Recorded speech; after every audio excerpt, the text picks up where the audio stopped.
Anyway, we'll go and get started, be respectful of everybody's time, but so tonight we're covering police and animal services. So that's why Donnie is here. If you don't know Donnie, he's our chief of police. And for some reason, he keeps Micah employed back there. And he also oversees animal services as part of his responsibility, too. So that's kind of why they're grouped together today. But you can sit down if you want. You don't have to stand. You don't want to. I mean, you don't have to. I'll let Donnie talk, and I'll just chime in if he forgets anything. No rule, Donnie. Oh, I know. Yeah. So good evening. My name's Donnie Davis. I'm honored to serve you as your chief of police since January of 2022. Like I said, I'm over the police department as well as animal services.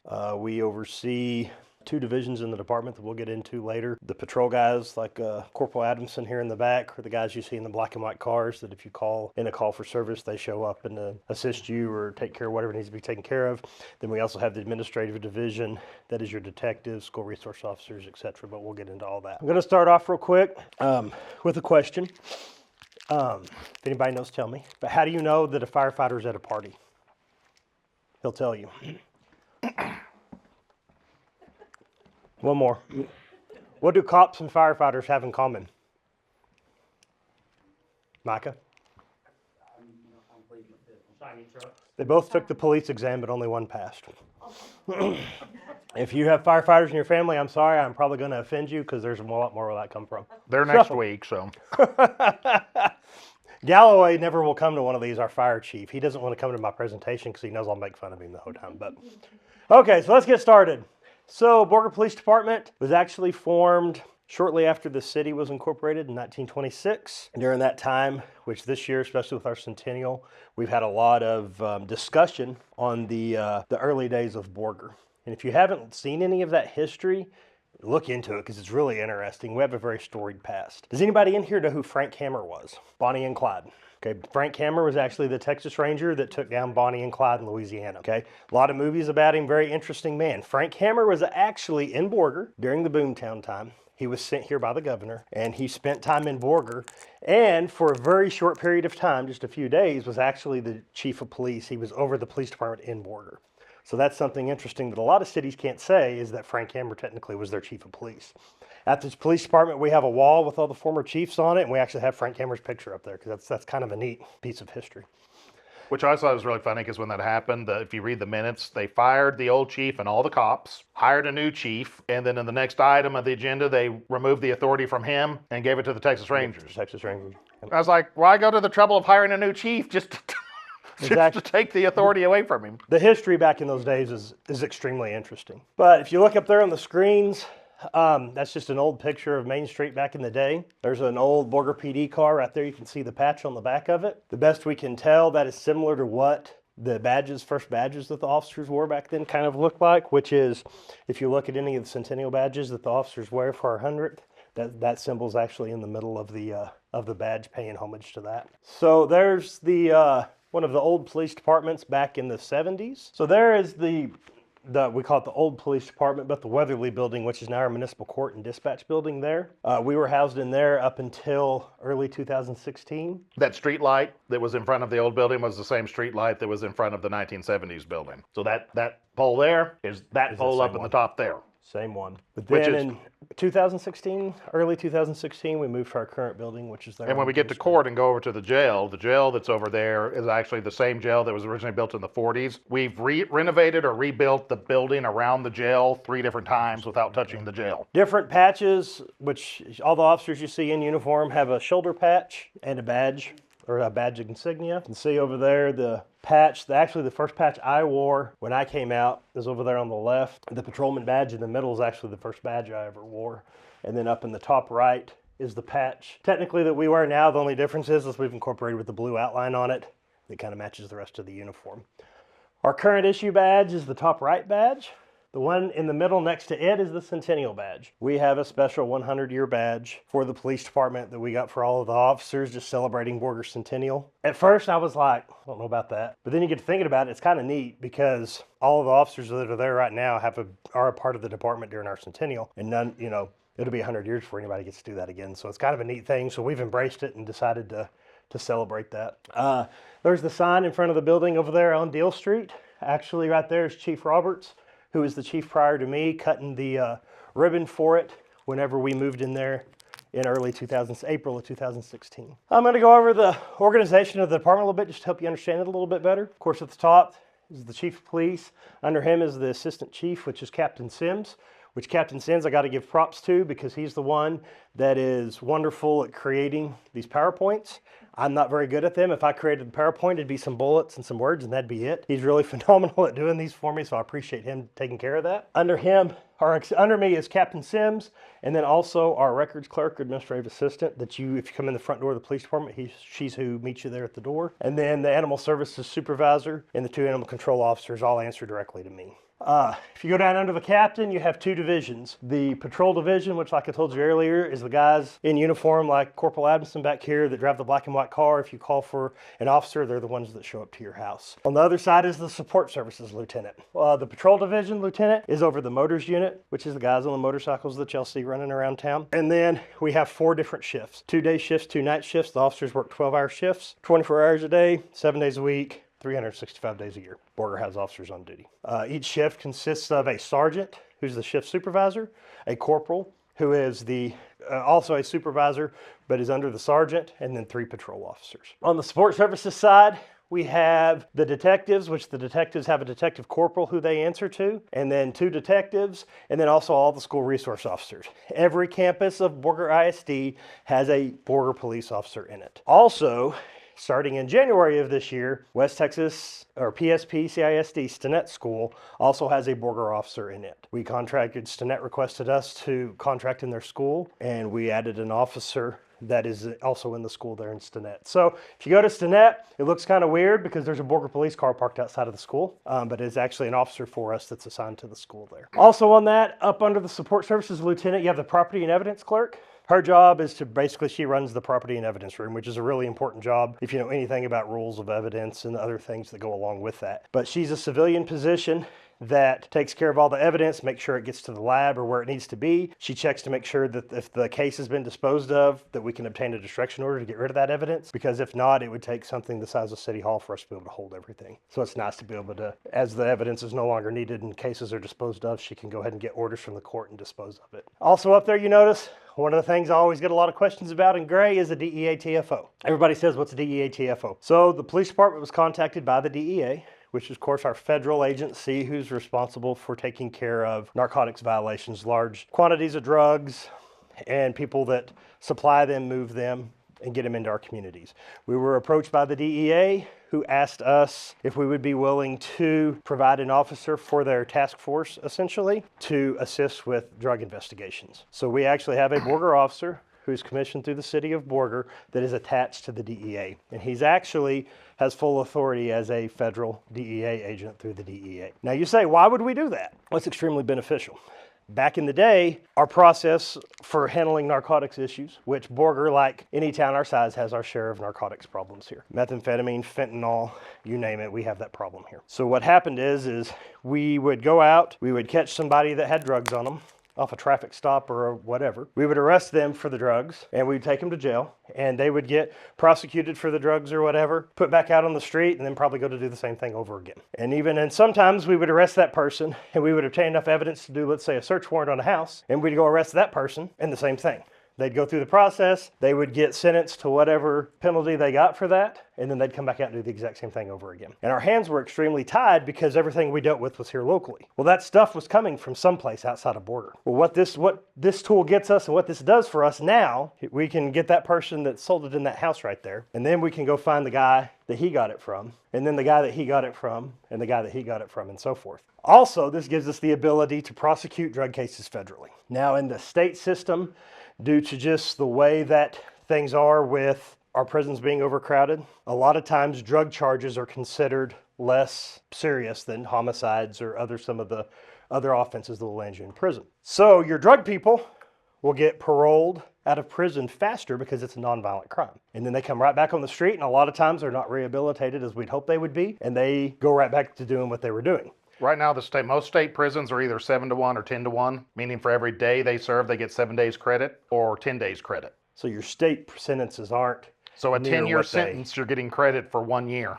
Which obviously, if you have that problem, or you have them sentenced for that, you're not really getting what you wanted as far as the sentence on that. With the federal side of things, if you're prosecuted federally, most of the time the cases are pled with several years. We've had several citizens of our community who were found to be selling large amounts of drugs here inside of Borger, and they've been sentenced anywhere to 15 to 20 years in a federal penitentiary. Now the caveat to that is, there it's day for day. If you're sentenced to 20 years in the federal penitentiary, that's what you're going to serve. They might be nicer conditions, but they're going to be there. They're going to be there, which essentially is a huge red flag for the people that are wanting to do that kind of nefarious activity inside our community. It's a huge problem. They're like, this isn't going to be a simple in and out thing. This is actually going to get really serious.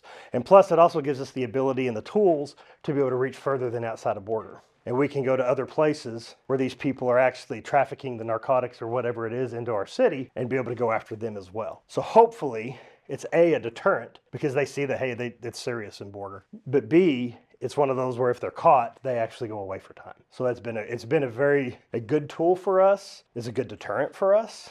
A lot of times the patrol guys laugh because they're like, people now are more scared to do that type of thing. I love it when the DEA guys come to town. I try to get them to go out and eat somewhere wearing their raid jackets that say DEA on them. I want them to know that here in Borger, we're serious and we're not going to put up with your crap. And they can go to Pampa where they came from or somewhere else. So anyways, but that's what the benefit of that position is, which it's evaluated constantly to ensure that the investment that the city has by having that position assigned to that is still beneficial for us as far as it's a good relationship where we're getting the benefit back for the city. And we've talked about transparency a little bit on this, for the city, but there are certain things, especially at the police department, that transparency can be counterproductive. So why we don't throw every single drug arrest out there on social media, there's generally a reason for that, because you are trying to work these cases, you are trying to get people sent away, and you are trying to build them. So it's gotten better, but there was a previous additional law enforcement agency that liked to put out every little marijuana bust and all that stuff that was out there, and of course that got a lot of crap directed at us because we weren't doing anything. Well, actually, we were doing a lot more, and a lot more than even that agency, but we were trying not to hinder prosecution. Some of that stuff is where we are a little more quiet. Another benefit for us having a TFO as a part of our agency is if we have a drug case, let's say with an individual that maybe it's not the large amount that would normally get the feds' attention, but it's a problem person, where this guy, he doesn't ever have pounds like some of the others do,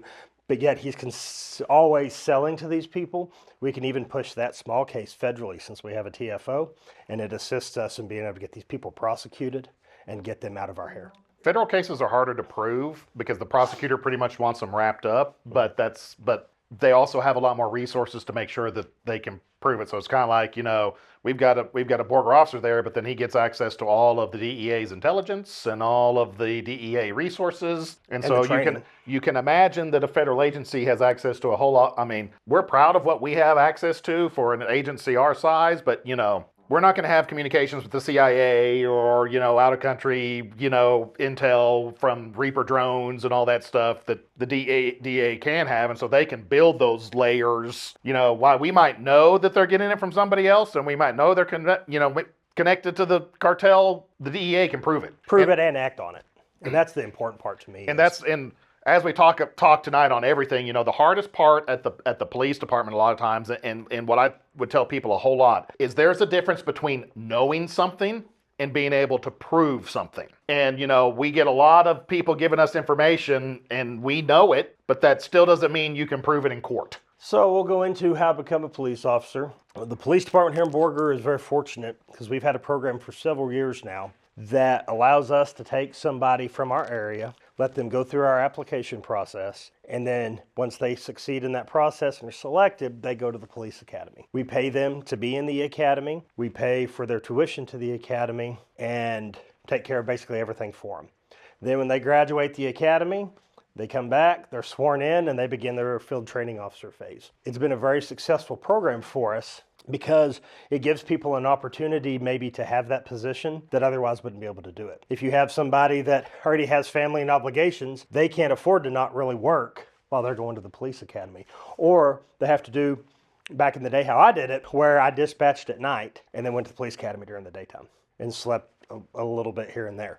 But back then, that was the only option we had. If you wanted to do it, you had to figure out a way to pay your bills, but also go to the police academy. So I am a huge proponent of this, or a huge fan of this program, because of that, because I would have killed for that opportunity back in the day whenever I was going through the police academy.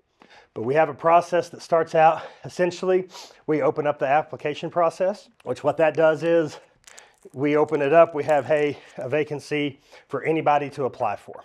So you go through the application process, then when you come in, we have a testing day. The applicants will come in, we'll make sure that they meet the minimum qualifications, and then they'll take the written test. If they pass the written test, then they go outside and they do the physical test, which the physical test is in line with what the academy requires for entrance, so it kind of takes care of both of that for them. If they pass the physical test, then we have an interview board. Interview board consists of 4 or 5 officers. They come in, the officers ask them different questions about their history, their background, things like that to try to get to know them and ensure that they're a good fit for our agency. If they're selected out of the interview, normally, depending on our needs at the time, 1 to 2 are selected out of the process. They go through the background investigation. We put them through a very thorough background investigation. And if they were able to pass that, then they have to do a medical and psychological evaluation. If they're able to pass that, then they begin the police academy, which is 720-ish hours of instruction. Our recruits here are actually sent to South Plains College in Levelland. The reason is it's a little bit shorter of an academy. It's more, not really condensed, but they get more hours in the day, I guess, in. So it's less time that they're gone. And they have barracks on scene or on site where they live. They do everything right there. It's easier for us to pay for room and board than it is to pay mileage. And then they're also far enough away that they focus a little better in the academy versus trying to drive back home every week. And because Academy does like that, they have full-time instructors, and so there's some other quality things. But generally, since we're paying for you now, we don't have to furnish a car, worry about gas. You can just go down there and stay, and then our money, your salary is what pays your food. We don't pay for their food, their salary does, but we pay for their room. We're also very satisfied with the product that we get out of the police academy. When they come back and they're sworn in, their first week, we kind of call it Hell Week, but that is their week where they start getting oriented to our processes. They normally get tased during that time. They get pepper sprayed during that time. They have to go through, but they also are taken out with officers in training environments, and they put them through different scenarios to ensure that they have the training that we want, because once you get in the black and white car with the training officer on day 1, you're out there in the real world. So we've got to make sure we at least have a basis here where they can function and do what we need them to, where if they go out on their first day and it's a really bad day for them, that they still have the minimum knowledge that we need them to be able to do to have a successful whatever that may be. So they complete the police academy, then they have to take the TCOLE test. TCOLE is our licensing entity for the state. Any peace officer in the state of Texas, be it a trooper, a sheriff's deputy, a police officer, are certified through TCOLE. They have a license through TCOLE. They have to maintain that certification through TCOLE. They have to do continuing education hours, but that's all through TCOLE. The TCOLE test, once they pass it, they're able to be commissioned, which is whenever we take them and actually grant them the authority to be a police officer for the city of Borger. And that's when they're appointed. If you worry about it, Texas is one of the most stringent states on police officer requirements. There are still a lot, especially like New Mexico and Kansas. Both, you can get hired and you can start working before you hit the academy. You have up to a year to graduate from the police academy, and that still floors me. It's worked for them, and of course, in some ways, it's a little different. Like Kansas has got a state academy, and they start an academy every 2 weeks. And so there's only one, and so you get a state academy every 2 weeks. So normally, it's not that long before you're in an academy if a department has hired you. New Mexico is a lot different. Missouri does it like that too. You've got up to, it's just crazy that, that you can arrest somebody before you've even learned the process and the procedures and the laws, and you have to work, you still got to be with somebody, but that's still just crazy to me. At any point during the process, you have to successfully complete each step. The good news for our applicants that aren't able to successfully complete any step of this process while they don't get to come be police officers, the good news is our fire department here also offers a program that puts recruits through. So if they fell out of the police part, then they're automatically able to go to the fire department. So that's exciting. Here's some of the tools of the trade. See why Mike Galloway won't come to my presentation now? So here's some tools of the trade. These are some of the items that our officers use or things that we use on a day-to-day basis. In the top left corner, you see our taser. The department currently, all our uniformed officers carry a Taser 7. You've probably seen them on TV. You've seen videos on YouTube. Yes, they hurt as bad as it looks like they do, but they're a very effective tool for us. They actually now have a Taser 10 that's the newest model. Mike is one of my Taser people in the back, and we're doing research on those right now to see if that is the direction that the department needs to go. One of the things I learned early on to be successful in my position is to have smart people that know things in positions where they can evaluate things and then tell me what we need. So at this point right now, we're very satisfied with the Taser 7. However, like anything, they have the newest thing. So eventually the Taser 7 is probably not going to be supported anymore. So we've got to continuously evaluate whether or not for us in our position, if the Taser 10 is something that would be better for us to look at. So we're currently evaluating to see if that's something that we need. Below it is a really expensive computer. What that is called Fred is what we call it. And it is a computer that essentially we use to download cell phones. So if you have your cell phone and you use it to commit a crime, and then the officer gets a warrant or by other means obtains your cell phone from you, but you deleted everything that proved you committed a crime on it, we plug it into Fred, and our certified forensic person goes through and pulls all that stuff off of it, even though you think you deleted it. And we can use that to help convict you of a crime. It's a very useful tool, especially in our more serious investigations that we run into. It's great for that. The only other department that has one of those in this area is Amarillo. We use We don't use make it a lot. money on it per se, but we will use it. Of course, the DA's provided some training and support on it, so for the other agencies in the county, we'll do it out. But for some of the other more outlying agencies, kind of a case by case. We try to help anybody that we can, because someday they may have something that we need and we want them to help us. But it's, if we were to charge for, because it is very it'd be so expensive that the departments probably couldn't afford it. So, and if you can't afford it, what you end up doing is you send it off to the state lab in Austin and they can do it for you. But then, you get in line, and I'm not for sure what their return times on that stuff are. And that's like, even like, and we send DNA processing down there because that's where you have to do DNA processing. And it's sped up a little bit with DNA technology, but they prioritize those by the severity of the crime. And so, people that I took a burglary call one time, and the lady, when I got there, she had 8 envelopes, and they were each labeled northwest window, southwest window, north corner window. And she goes, so I swept up all the dust from the windowsills, and I've got them each in these little envelopes. So I know that they won't identify who the suspect is, but I know that they can tell you whether it was a male or a female, because she had watched NCIS. You have to understand that the state prioritizes DNA results by offense type. And so back then, the turnaround time for a murder was like 6 months. And so I was like, this is a low-level property crime, so I was like, it could be 10 or 15 years before we get this back. But I'll submit them for you. I gave her a realistic expectation of what the time would be anyway. But the state, you get in line and the state will do it. But the state has a little bit of a fee, but they're flat fee on a lot of that stuff. You either find somebody that can do it for you, and so for us normally, if it's a serious crime, we'll help somebody out. The software has to be updated, on it, just like it is on your phone. So sometimes the phone, Apple might come up with a new, so like maybe it'll break up to an iPhone, I can't remember, 16 point whatever, but anything over than that, you might have to send it off to the FBI or something like that. And there are avenues to it, and the officers are really good at being able to either obtain that or figure out a way. It is more common that we can break it than it is that we can't. Sometimes I think.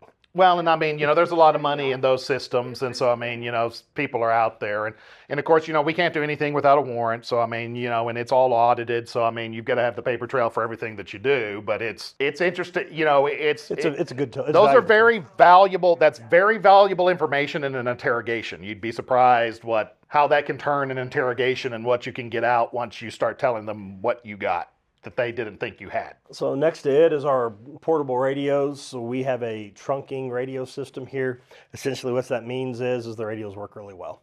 And we're very happy to have the newest technology where it ties in, and our portable radios from back before when we were on the older radios, that there were a lot of places in town that you couldn't get out on your radio. Pretty much now the places where the radios don't work, even our portable radios in town, all the way really to Amarillo, and then south, I think we've used our portables Canyon to Happy-ish and talked back to our dispatch here. So it's a phenomenal system. Very complex system, and I'm not even going to begin to get into trying to explain to you how it works, but it works wonderful, and we're very fortunate to have it. Ties into the Amarillo Corps, so we get to use their infrastructure, and they can use our infrastructure as well. Because of that, the state helped us pay for about half of it. So one of our tower sites was provided by the state of Texas. So. And the good thing about it is the more agencies that adopt that system and switch to it, and they add towers, then it just expands our footprint. The state is in the early phases of working on doing a statewide system like that and trying to interconnect everything. And if that ever gets built out, anybody that's on the system could use their portable anywhere in the state of Texas. which is something I'd like for us to have. So above that is the Zebra. It looks like a cell phone. Is a PDA.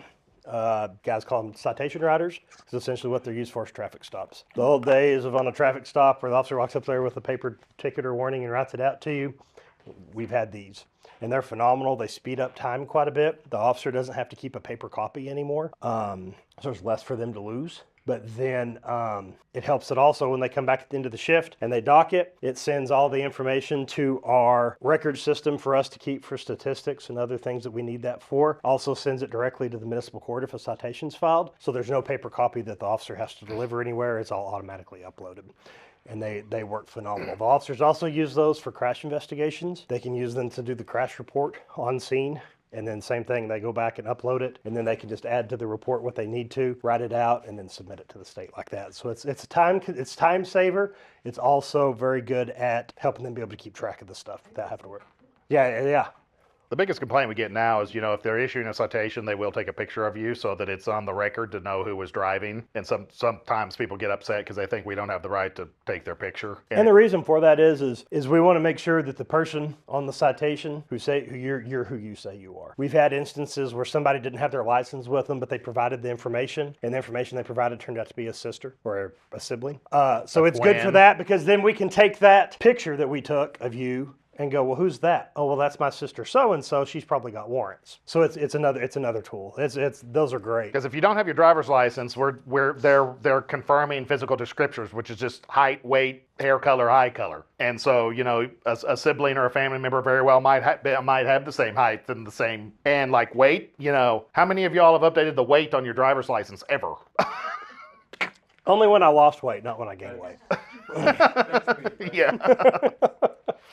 So next to that, on the right there, is a body camera. We currently use Motorola V300 body cameras. They tie in with what's beside that, which is the in-car camera in the car. So everything on those is linked up. If the officer activates his lights in his car, it automatically activates the camera in the car as well as his camera that he's wearing on him, his body camera. Same thing if the officer's outside of his car and activates his body camera, it will activate the camera in the car. So it's all linked together. What's nice about it is at the end of the event, when the officer hits stop and saves the event, it automatically uploads to the cloud right there, so the video is immediately available. It's also protected, encrypted, where nobody can go in and alter it, delete it, or anything like that. It's saved, and then it's kept until either the case that it's for is disposed of, or the retention period that's applicable for whatever the event is on that. Below that is one of the department's drones. The department does have a drone program here. It's used for a lot of different things. They can be used for surveillance, especially when the feds come to town and we're going to run a warrant operation. It can be used for surveillance for that, to make sure kind of who's there, who's not there, so they can keep an eye on things while they get ready to serve that.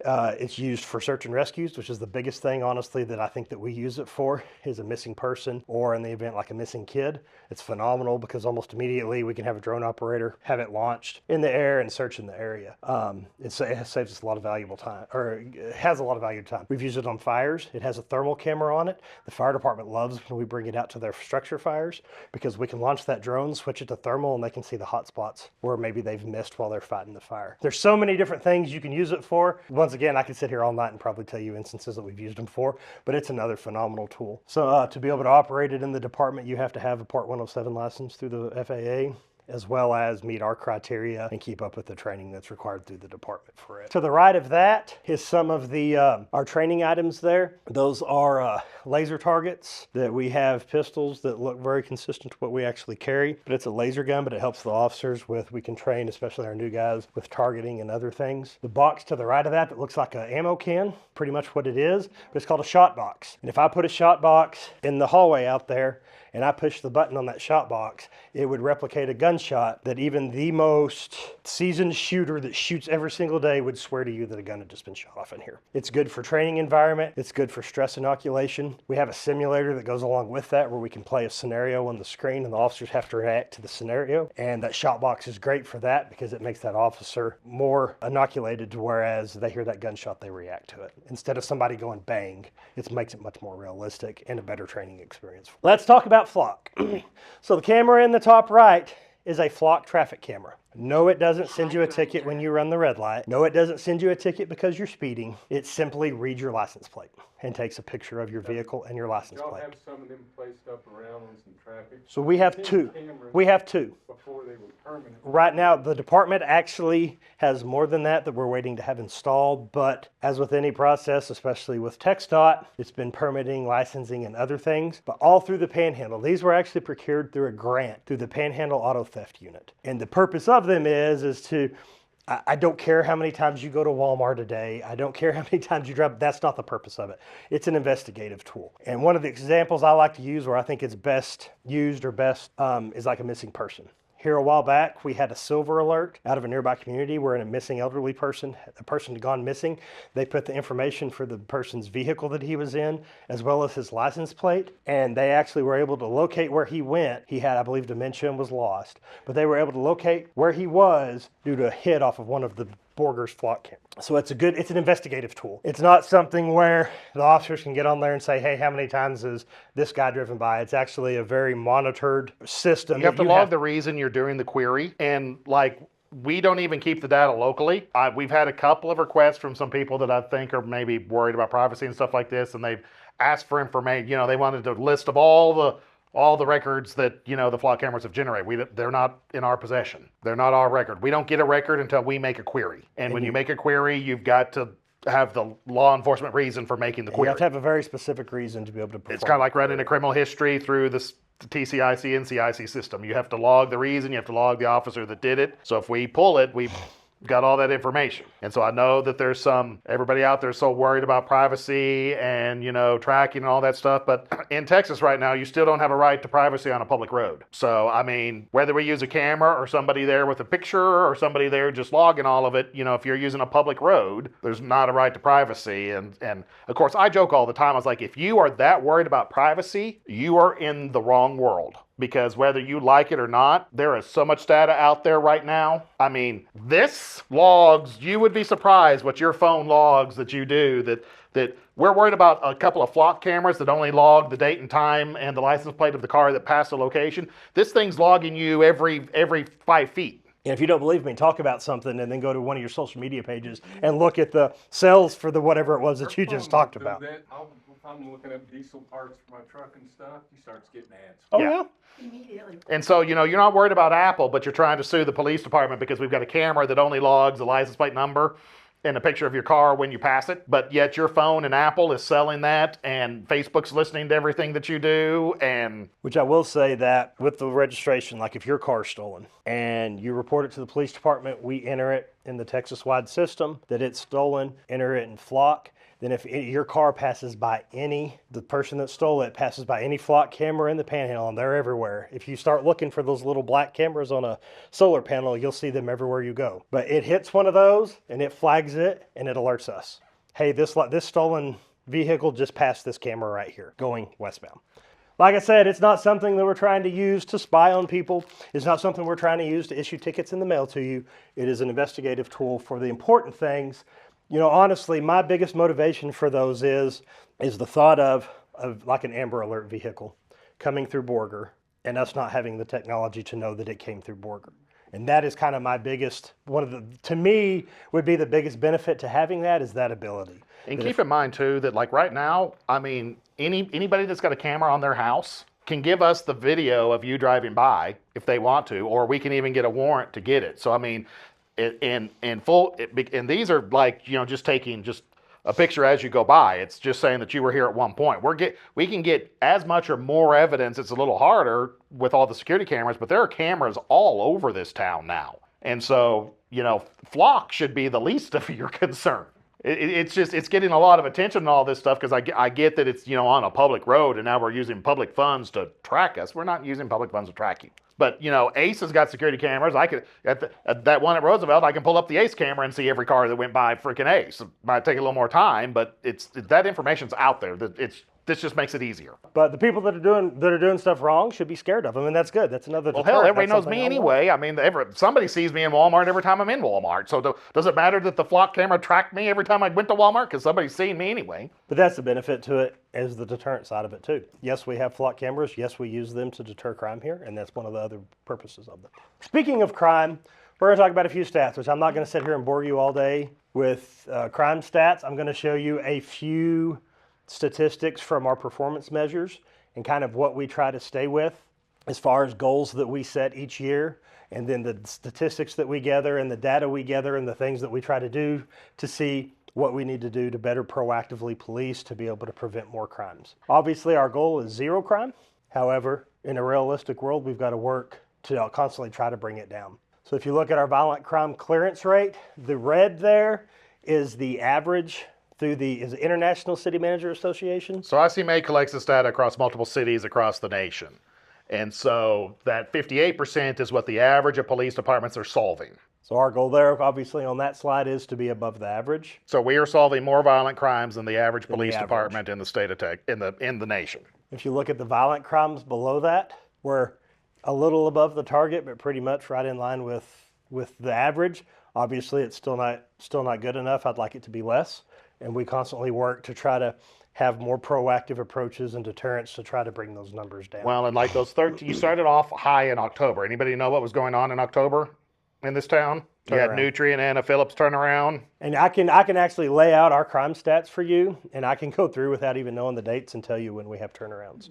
Because your violent crimes, your property crimes, your sexual assaults, your assaults, all of those things go up. And so that is something that we're aware of while monitoring that, but it's also something that we try to keep an eye on statistically wise to make sure that we're doing everything we can to try to bring those numbers down. On your clearance rate there, and then also the number of property crimes, which the guys have employed a lot of new proactive things that they're doing patrol-wise and other things that have helped us bring those numbers down. I'm really proud of the work that our people have done to help. So if you look at our calls for service, they're actually quite a bit below our target. So a call for service is a citizen calls the police department with an issue, whatever that issue may be.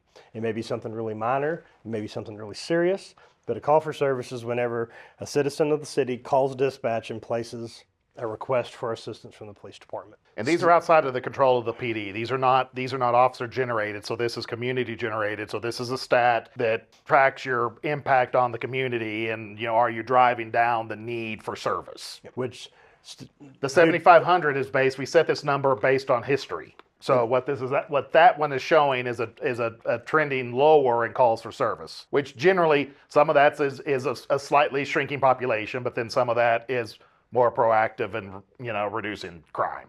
So you've seen the lower property crimes. Well, that's also being, of course, if there are less property crimes, that means there's somebody didn't report one because they're if it didn't occur, they didn't call. So you're pushing down calls of service too. So if you look at the calls for service being lower, the next slide over there is officer-initiated calls. That's the calls that it's not an actual call for service. That is the officer proactively initiating something, be it a traffic stop, a building check at night, or anytime a field interview where the officer sees somebody walking down the street and stops and has a conversation with them to see what they're doing and to visit with them and kind of maintain that they're out doing something legitimate as opposed to something nefarious that they shouldn't be doing.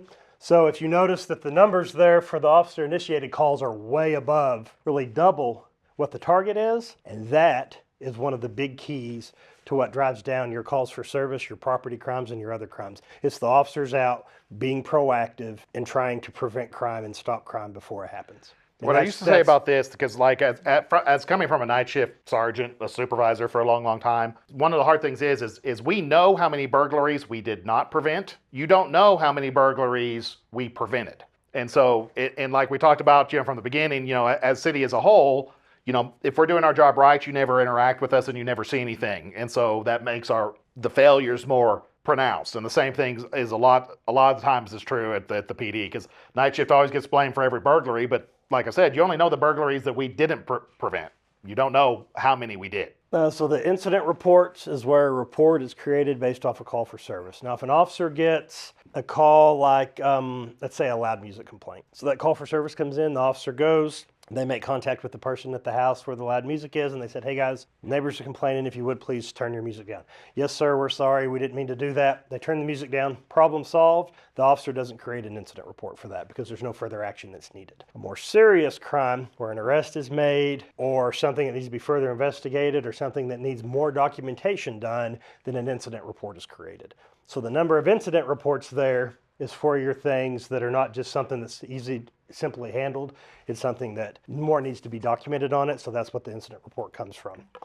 If you look over to the right, you also have the cases submitted for prosecution, which is pretty much on target with our expectation as far as that goes, which is good because it means the officers are out doing work and getting cases submitted to prosecution, whatever that may be. It's also good that the number's not extremely high because that means hopefully we're controlling the instances that necessitate a prosecution through proactive measures. But keep in mind, we're not even halfway through the year yet, so we're not even 160 days, and so we've submitted over 280 cases. So, this perception that we don't do anything, don't call the PD, they don't do anything. They do a lot. But remember, when it comes to the criminal justice system, there are three components of the criminal justice system: law enforcement, prosecution, and incarceration. And so any one of those three components can be part of what the outcome is. And so we don't get to choose how it's prosecuted or what gets pled or what goes to court. That's not us. That's what the prosecutor is. So sometimes the problem isn't with the police department. Sometimes it is. Sometimes the case isn't good enough, but that's generally not our problem. In Borger, we work hard for that. The officers here are held to a standard where they're expected to go out to do what's right, what's lawful, and what's necessary to do their job. Now, granted, are my officers human? 100%. So am I. I screw up daily, and they make mistakes as well. However, what we do is try to train them and guide them and ensure that we're in line with doing things the way that we need to do. And also evaluating things that we have done to ensure that we're still giving the best service provided, or hey, could we have maybe done that better or handled that better or done something different to have a better outcome with that. So it's a constant thing that we continue to work on to ensure that we're providing the best services possible to our community. High priority response time, that's your serious emergency calls. If you look at the average, it's about 4 minutes and 31 seconds. Ours is 3 minutes and 4 seconds. It's trivial, but what it means in a nutshell is that if an emergency happens, the officers work really hard to get there as quick as possible and safe as possible. Someone's shooting at you, we're going to be there within 3 minutes. Hopefully faster. Patrol miles driven, you can see there, is right on line with the target or the goal that we have set. That is inside the city of Borger. So that lets you know that the 5 officers that you have working each shift, they're out patrolling. And that's what I expect them to be doing. Granted, they have to be at the station for muster or briefing. They have to be there sometimes to take certain calls. They have to be there to do a large amount of reports. However, our goal is to be out. That's why we drive really big black and white SUVs that say police real big down the side of them, because I want everybody to know. Keep in mind, this is not admin, this is not detectives, this is the black and white marked car. This is your patrol guys. So far this year, they've already driven 121,000 miles inside the city of Borger. They might not have driven by your house exactly when you were looking or wanted them to, but I guarantee you they've gone by at some point. Which they also have. We have several different systems to check up to make sure that we're doing what we need to be doing. Inside the car, the officer's camera has a GPS in it, and it tells us where they're at, and I can go look at where he went. The officer's radios in the car and their portable radio has a GPS in it. I can go back and look and tell everywhere he went. The officer's car has what's called a Samsara device, which we use for maintenance and fleet tracking. I can also at any given time pull up Samsara and see where any of my patrol cars are. I can click on that car and watch everywhere that officer's driven. So we have the ability to ensure that we're doing what we need to be doing, and we have the checks in place to ensure that we're out doing what we're doing. The good thing about the police department here is we have an extremely good group of people working here.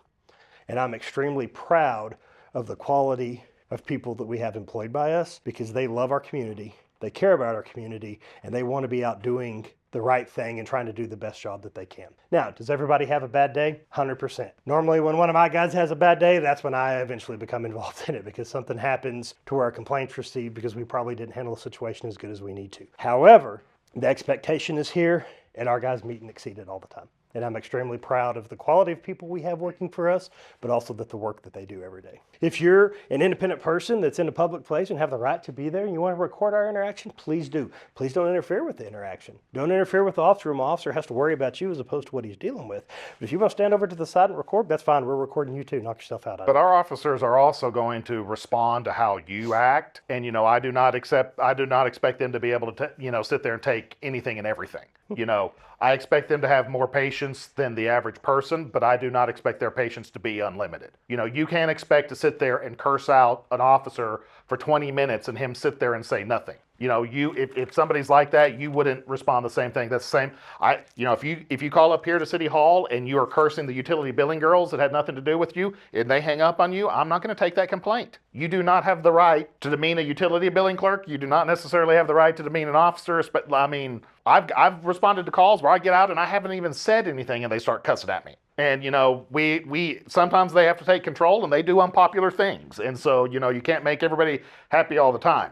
We expect professionalism and we expect control, but that does not mean not responding to your actions. So on that, the next thing I want to talk about a little bit is our motorcycle or our traffic unit. So starting out, how many people in this room have been stopped by one of my motor officers? It's okay, you're not in trouble. I'm just trying to raise your hand high. Be proud. It's okay. You're not alone, I promise. Used to, I'd say, I'd do a presentation because in my previous position at the department, I was one of the motor officers, which I will say is still the best job in the department because I got paid every day to go out and ride a motorcycle. It's the best thing ever. I miss it every day. But with that being said, I'd ask the same question, but I would say, how many people in this room have I stopped? And I'd love it because about half the room would raise their hand.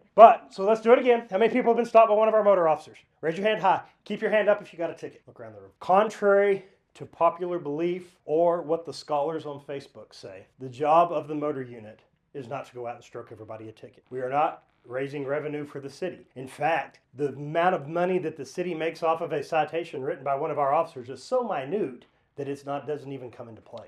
The base fine is $100 in the city of Borger is $124 without court costs and some other stuff, but the fine is $124. For every citation we write, the state of Texas charges us $109 for the privilege of enforcing state law. Of that $124, you're paying $109 of it to the state of Texas. So we got $11. And that $11 had to pay for the officer, it had to pay for the gas, it had to pay for the motorcycle, it had to pay for the clerk who processed it, it had to pay for the court system to get track of it. And not only that, we even have to buy our own citations. The state of Texas won't even provide us a citation. Which now is rolls of paper that kind of look like little toilet paper rolls, but same thing. Well, they must need more cars. They're out there writing more tickets. Do you know how many tickets we'd have to write at $11 a ticket to pay for a $60,000 Tahoe? So we collect this year's budget for citation revenue is $150,000. This year's budget for court costs is $98,000. The budget of the municipal court is $300,000. Not even trying to get into the police department. So we made $54,000 on citations, a little more when you add some of the delinquencies and stuff like that. But total, if you want to add all the total revenue for citations and all of the fees and fines, all of that is like this year's budget a little over $220,000. But a lot of that, like the court technology fee, remember that goes into that restricted fund that we talked about last week, and the court security fund. So we don't even have access to all of that. In reality, we're clearing after all those other costs maybe $130,000 a year, and it cost me $300 just to operate a municipal court. Yes, ma'am. I like seeing them having people pulled over because they all need to be checked, because I think they need to put driver's ed back into the school to make them go. Oh, now you're going to get him on his soapbox. I know, but. So one of my things that I say that make people laugh, the two things that are leading to the decline of Western civilization in today's day and age are Facebook and parent-taught driver's ed. And I laugh about that because I've taught two of my kids to drive too. I like to see them around. However, I worry that we pass our crappy habits on to our kids. Now, granted, I got taught by a coach, God love coach, but we would leave the school in Stinnett, and by the time we were at the River Bridge, he was asleep in the passenger seat while I drove. So did I really learn a whole lot from driver's ed? Probably not. However, I learned a lot because I grew up on a farm and I was doing it since I was a little bitty. I did my class at school. Mhm. I mean, the classroom part. So Yeah. you were taught. You learned at least the basic laws and things. Yes. But you look at a post on Facebook now, and I pick on Facebook, but that's just the nature of it because it's the truth. Everybody has Facebook. But you see somebody get on Facebook, and every now and then somebody get on there, they'll talk about a traffic violation. And Lord help me, it takes everything I have because I really want to get on and go, no, you don't know what you're talking about. This is what the law says. So the problem is our confusion on the laws about things where 10 different people have 11 different opinions on what the actual law is, and none of them are correct. How many of y'all have turned left coming out of Brahms? Yes, that's illegal. Even though the sign Don't says do it. right only. Don't do it. So the purpose of, you see other agencies, and I'm not picking on them by any means, but I think different administrators have different mentalities. But you see other agencies that have patrol cars that have like the ghost graphics on them, they call them. And it's like where the graphic's pretty much the color of the car and it really blends in. And you really have to look at that car to see, oh yeah, that says sheriff on it. Or yeah, that says police on it. My philosophy is, now granted, I have unmarked cars. Sure do. Have a purpose for them. It's not a patrol function. They have other functions that they do with those that necessitates them, or it's better for them to be unmarked. However, my patrol cars that are out patrolling the streets 24 hours a day, 7 days a week are black and white. And you can look 5 blocks down the road and go, yeah, that's a Borger PD car. That's a deterrent. And Right, that and is exactly what that is. We That is a embrace deterrent. deterrence. I want you to know that my officers are out moving around. I want you to see my officer and go, especially my motor guys. And I know what you do when you see the motor guys because I ride the motorcycle still and I see you do it. You'll see one and you'll see me coming and you'll go, speedometer, okay, I'm going the speed limit, my seatbelt on, I'm off my phone, I'm good. What did I just make you do? I just made you make sure that you're doing what you're supposed to be doing. Which in turn, if you follow the laws, you're keeping the road safer. If you still look at statistics every year, speeding in the state of Texas is the #1 cause of fatality crashes. Now that may be traveling at an unsafe speed, failure to control speed, or just speeding over the limit. But either way, that is one of the biggest, or it is the biggest cause of crashes every year in Texas. Where we come into play with the motorcycles, with the black and whites, when they go out and stop cars. Well, how are you really getting anything done if they're just mostly writing warnings? Well, it's pretty simple. When you drive by my black and white Tahoe or my motorcycle with the car stopped, what do you automatically do? Yep, they're getting a ticket, crap. It works. Voluntary compliance is my goal, 100%. Do you see my officers like a bunch of just rabid wolves running in there? That's good. You want to know why? Do you know what people I stopped speeding in the school zone? People not from Borger, Texas. Do you know why? Because people from Borger, Texas know not to speed in the school zone. People So from Borger, what- Texas go 20 even when it's not on because you. So what have I done there? I have ensured voluntary compliance. And I see that sometimes, people will be like, well, that's all they care about is the school. It's not all I care about, but I guarantee you at 3 different times during the daytime, that is my priority. Why? Because our most important thing in this entire town is at those schools every day. And we're going to work every day to ensure that when they go to and from school, they're safe. One of the things I always hear about school zones is the Paul Belton school zone. Why do we still have a school zone in the 700 block of North Cedar Street for Paul Belton when nobody uses the crosswalk anymore? I've seen it. I've heard it. Do you want to know why? I have no idea because TxDOT sets that. But do you want to know my opinion on why I think it's a good thing and I am very good with it still being there? Is because you think about every morning, if you go through there between 7:30 and 8:05, look at how many school buses, cars turn, slow down, and turn to go up those streets to get to that school. Now, granted, there's not kids using the crosswalk. Very rarely. I still see some every once in a blue moon somebody use that crosswalk. You have an increase in traffic during those school hours. Same thing in the afternoon when school lets out. You have an increase in traffic there. What does it hurt to slow things down for a block to ensure that those buses and those cars are turning or pulling out safely? That's why I'm happy with it still being there. It's another way for the city to earn money. No, it's really not. It's really not. So every now and then somebody like, hey, I received a ticket for this. What does it cost? I have no idea. And that's extremely true. I don't know. That's the court system. The court assesses the fine. If I determine that you've done something serious enough to warrant a citation, which I do believe that there still is a place for citations. While we're not going out every day just stroking everybody a ticket, there's a place for them. Your more serious violations, we have to have some accountability. And that's where we come in. One of the things, and I use this and people laugh at me, but one of the ways to show you the necessity for needing repercussions for our actions, we have to have something to make us just human nature. If you don't have consequences, sometimes you stray from doing what you're supposed to. And a prime example of that is go right now to Walmart and look at the cart return. And I use this all the time. You see the cart return at Walmart. What's the right thing to do when you finish putting your stuff in your car? You go put your cart in the cart return. You go to Walmart right now at 1501 Roosevelt Street, and I promise you there are carts randomly throughout that stupid parking lot.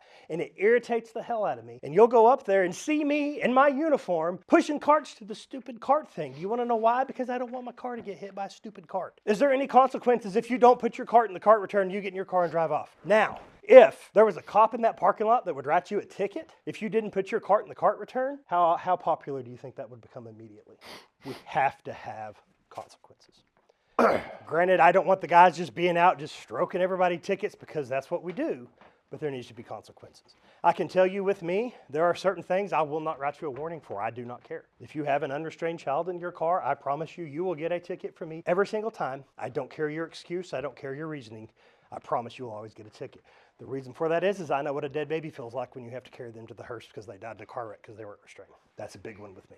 A certain speed in a school zone, I will not tell you that number, however, will get you a ticket. A certain speed in a residential area, I promise you, will get you a ticket every time. Now, granted, we're not going to start popping numbers off to you because I don't want everybody to know the secret code. But there are certain things that I feel like still necessitate a citation. And it's generally different by every officer, so there's not It is. really a secret number. So. I'm a traffic guy, so my numbers are probably different than some of my patrol guys. However, at the end of the day, what I want from you is voluntary compliance. And I have to have the tool of a citation so there is still some accountability. Because if I took citations completely away and everybody knew that if a Borger officer stopped them, they're going to get a warning every single time no matter what, how effective would my traffic enforcement program be? That is the purpose for it. Be time for the Rangers again.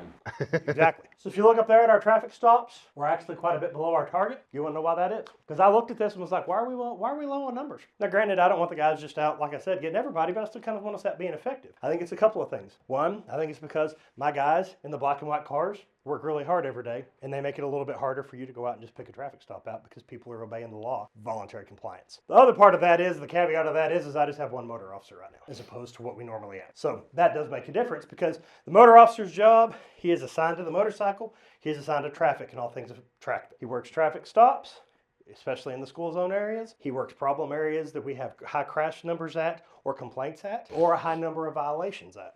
He takes care of any escorts, funeral escorts and other things. He takes care of crash investigations. That's his job though. That's what he does. The normal calls for service, the patrol guys take care of. So that way it frees that officer up to be able to always have somebody out moving, at least in the daytime hours, that is affecting our traffic. And that's what they do. I have another officer, motor officer that's hired that will be starting in a couple of weeks. And then the numbers will obviously come back up. The other thing is the numbers you're looking at right there are wintertime. Unless there's a turnaround going where all these people come from Houston and think they can drive like morons and Borger come to town, the numbers will actually go up in the summertime because there's more people out doing things. So with that. The slide next to that I want you to see is traffic stops resulting in a citation. The IMCA average, or the target is 20%. I feel like that's a decent number due to the number of violations that I see us stopping for, the things that probably need tickets. We're sitting right now for the month of April at 14%. So that means out of all the traffic stops my officers performed last month, that 14% of the drivers received a citation. Out of every 100 stops, that's 14 tickets. So the purpose of traffic stops in the traffic program is voluntary compliance, not citation generation. So I trust Corporal Adamson to go out and make the correct decision on that traffic stop. If the violation's serious enough where they need a citation, then I expect him to issue one. If he feels like that a warning will suffice and hopefully a re-education, hey, the speed limit on Roosevelt Street is 30. Please drive the speed limit on Roosevelt Street. Here's a warning. There's no further action. Please do better. And that driver, most of the time, drives off and goes, yep, lucked out on that one. I'm good. And that's what the goal is. One of the things we're always asked, especially when I get the opportunity to come talk to people like I am y'all tonight, how can I help? A lot of different ways. Call us. Report something. You know, I see the quota, or not the quote, but if you see something, say something. We're a firm believer in that here. You're not going to bother us if you call and say, hey, the neighbor's dogs are normally pretty good, but for some reason, the last 15 minutes, they are going insane, and I think my neighbors are out of town. That's a good time to call. My officer is going to go check and make sure that everything's okay in that neighborhood, patrol the neighborhood, and ensure that there's not another issue that we need to be looking into there. We want you to call us. While my guys patrol a ton, and they're out being proactive and doing work every single day, 24 hours a day, we can't be everywhere in the city at once. That's where our citizens come in, because I need you,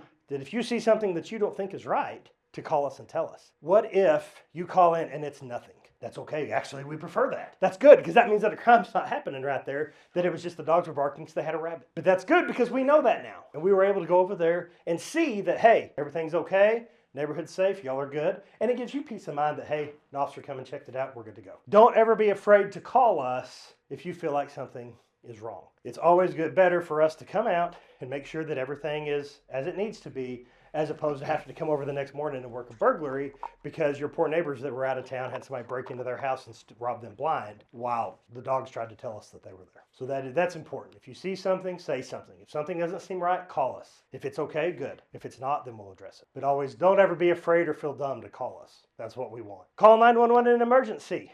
I'm going to say that again. Call 911 in an emergency. And you'll get that reinforced in 2 weeks. God bless our poor dispatchers. Some of the things that people call 911 for blow my mind. I know when I was in school that I had a class where the cool lady with like the phone thing came in and they taught you about 911 and emergencies. 911 is for emergencies, not for insert small problem here. Hey, It's not, oh, I can't remember the number for the PD. Let me just call 911. I can't remember the non-emergency number. Or I love it. 911, what is your emergency? Well, I don't have an emergency. Well, then don't freaking call 911. For the love of God, get your phone out and Google the number of the dispatch. You know what I mean? Because what happens is when you call for, Micah, give me a good non-911 call that we probably receive sometimes. We got one the other day because there was a kid left supposedly by themselves at the park, the water deal. That's a welfare check. There's not really any emergency pressing thing there. Non-emergency numbers. A burglary not in progress that happened last night. Certain thing. The problem with calling 911 in a non-emergency situation is that you then tie up one of my operators to talk to you who is ignoring, I won't say ignoring, who is not addressing anything else at that time, be it officers on the radio, their regular line ringing. None of that is priority compared to 911. That is our priority when that phone rings. So if I have an officer that's trying to check out on a traffic stop with a stolen vehicle that he doesn't know is stolen yet because the tag hadn't been ran because the dispatcher's on 911 talking to you about your neighbor's dog crapping in your yard or insert non-emergency thing here. Is that something to become addressed? Absolutely, but don't call 911 to have it And become addressed. Sydney's got a lot of good examples. Like I said, in 2 weeks when She'll we be do able to give them OEM and to you all day. dispatch, you know, we're gonna, But the point is we want to make sure that that 911 is used for its purpose, which is an emergency. And when there's an emergency, call 911 every time. Be a good witness. If you see something occur, a simple thing would be, and I pick on Walmart, parking lot of Walmart. Hey, I was returning my cart to the cart return because I'm a good person and I don't want the chief to yell at me. And I noticed a car backed out and backed into another car and then the driver left the scene. If you call, in that situation, okay, that was a hit and run. I could see justifying use 911 for that. Call 911, 911, what's your emergency? Hey, a car just backed into another car and they left the scene at Walmart. What kind of car was it? It was a white car. Okay, could you tell me what kind it was? It was white. Did you see what direction it was going? It left the parking lot. Did you see what direction it went when it left the parking lot? No. Can you tell me anything else about the car? Yeah, it was white. Let's walk out on Main Street right now, which at 7 o'clock at night is not that busy, but let's start counting white cars driving by. See the issue. It's very difficult for us to be able to articulate that. Now, if I get the same call of, now granted, I don't want you to put yourself in harm's way, but you're standing there at the cart return as this car leaves. Hey, it was a white Dodge car. The first 3 of the tag number were 123, and it was driven by a white male, and I think he had a red hat on. Which one of those 2 things that you just told me are my officers going to have better luck in locating? and I have literally gotten, it was white. It might have been a Malibu, or I don't know, maybe it was an Explorer. What if you're not a car person? I'm like, okay, hey, I'm not a those car are- person. I can't tell the difference between a Camaro and a Mustang. Hey, that's fine. I don't fault you for that. But you can tell me it was a white Mustang with black wheels, or a white two-door car, coupe. a 2-door coupe with black wheels on it, with a male driving that looked like he had a white shirt on. Yeah, exactly. But help me out a little bit, because that's going to limit it down to where my officers responded down Roosevelt Street. I promise you are going to meet 3 white cars before they get to Walmart. That turns into a problem, yes. I was gonna say, from an animal services side, if you don't know a breed of a dog, don't guess. Same thing. Same kind of thing. If you're gonna call us about an aggressive dog or something like that, is that worth calling 911 for? Depending on the situation, stuff like that. If you call us and tell us that it is a white and gray pit bull, and we go out there and there's a white and gray lab. White and gray dog. If you say it's a white and gray dog, guess what? Every white and gray dog I come across, I'm dealing with. You tell me specifically it's something like a Great Pyrenees, I go out there and it's a solid white Chihuahua or Pomeranian, guess what? The thing is try to be a good witness, get the best accurate information that you can. Talk with your children. Once again, we're going to get back on my soapbox for a second. My biggest pet peeve that I absolutely want to strangle parents for is when I see a kid somewhere and they go, you better behave or he's going to throw you in jail. Now I have this poor little 3-year-old toddler terrified of me or anybody else they see in a uniform now. That's not what I want. I want that kid to see me and go, hey, that guy right there in that uniform is a police officer and he's my friend. And if I need something, I can go to him. Which, my guys, another thing that they're phenomenal with is our relationship with our kiddos in the community. All my guys carry little junior police stickers. I buy about 5,000 of them a year. And they look just like my badge, and they say junior officer on them. And I tell you, of all the budgetary expenditures that I make in a year, I feel like that is one of the best ones that we spend money on. Because my guys, in just a short time, they walk by that kid in Walmart or that kid that they see wherever, and that kid, they notice them looking at them. So they stop and say, hey, how are you? Would you like a sticker? What did that just do right there? That just made that kid see that, hey, that guy's nice. And I've yet to met a kid that didn't want that 10-cent sticker. I have high school kids ask me for them. Now, granted, I'm kind of bougie, and ours are cool because they're not the generic little cheap foil sticker like the fire department has. Ours actually look like our badges. They look just like this badge. You're welcome. Which makes them really cool. I first switched to the photorealistic badges because they look good. And it's something cool because I love it because I can hand one to that kid and go, look, now you have one just like mine. Although I get a little perturbed when I see them end up on fire apparatus. Happens a lot. It's a weird thing. I don't know how they end up on the fire trucks. Honestly, my guess is that the firefighters secretly want to be cops, so they put our stickers on their fire trucks. Anything other than that, I cannot testify to. I don't know. However, I have been told that you can actually, at a stoplight, strategically place a junior police sticker on a firefighter apparatus without them knowing you did it from a motorcycle. I've heard. Of course, I will add that, if you're a cop and you park your car at the fire station to go actually do something there and you forget to lock it in the middle of July when it's 110 degrees outside, they will go out there and turn the heater on and turn it on full blast so that when you get back out there, your car is like 400 degrees. I pick on the fire department a lot, but I will say, and if you tell them I said this, I'll call you a liar, we have a phenomenal fire department here, and they do an outstanding job every day. I'm going to give them crap. And I'm never going to tell them they do an outstanding job, but we really do have a great fire department here. We have a fun relationship with them because we work together. And that's next week. If my guys are at a scene and they need help, the first ones there are the firefighters. If the firefighters are fighting a structure fire and you see them out there fighting a structure fire, another thing that you'll see is my officers helping them switch out oxygen bottles on their SCBAs. Because the firefighters are all doing their activities, and it's something as simple as one of my guys helping unscrew that bottle and give them a new bottle so they can go back to work, or handle them a bottle of water.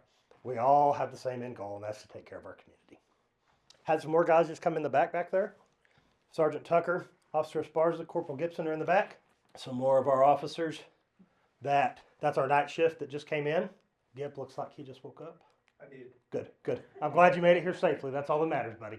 I could stand up here for our 2-hour session and brag for the quality of work that our police department and our animal services people do on a day-to-day basis. Unfortunately, in our society, the loudest, the squeakiest wheels get the most grease. And a lot of times I have to remind myself that while person A is griping just a generic complaint about an officer with nothing really there for us to look into or see if we can do better there, that a lot of times that person is just disgruntled with whatever in life and has chosen an officer to take their disgruntledness out on.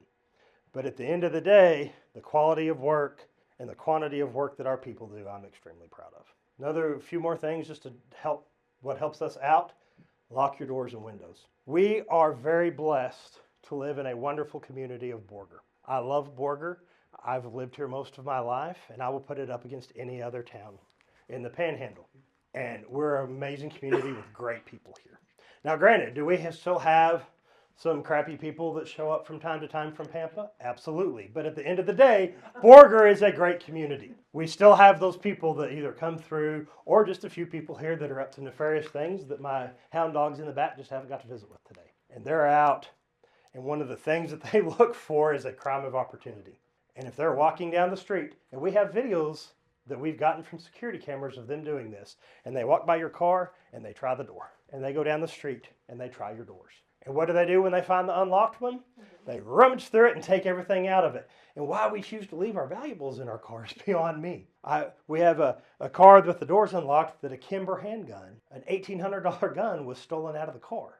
In my entire career, I would bet over 90% of vehicle burglaries were unlocked cars. Unlocked every time. Even, I know it was locked.